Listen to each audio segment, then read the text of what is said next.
பசியோடு இருக்கீங்களா? ஒரு வாய் சோறு கிடைச்சா அந்த இடமே சொர்க்கமா தெரியுதா?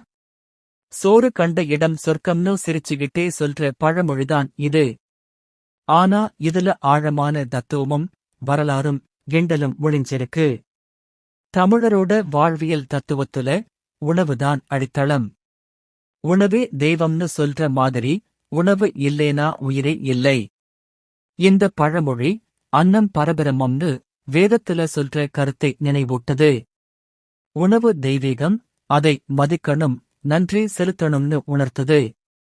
ஐப்பசி பௌர்ணமி திருவிழாவுல சிவன் கோவில்கள்ல நடக்கிற அன்னாபிஷேகம் இதோட நெருக்கமா தொடர்புடையது.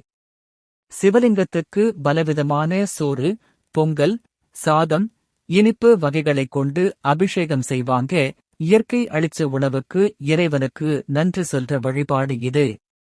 உணவு இல்லாதவனுக்கு சொர்க்கமே கிடையாது. உணவு கிடைச்ச இடமே சொர்க்கம்னு ஆழமா சொல்றதுதான் இந்த பழமொழி.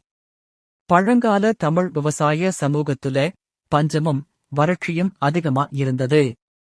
உணவு தேடி அலைஞ்சவங்களுக்கு ஒரு வாய் சோறு கிடைச்சா போதும், உலகமே மகிழ்ச்சியாயிடும். அதான் இந்த பழமொழி உருவான வரலாறு. ஆனா இன்று கிண்டலா சொல்றதுக்கு பயன்படுது.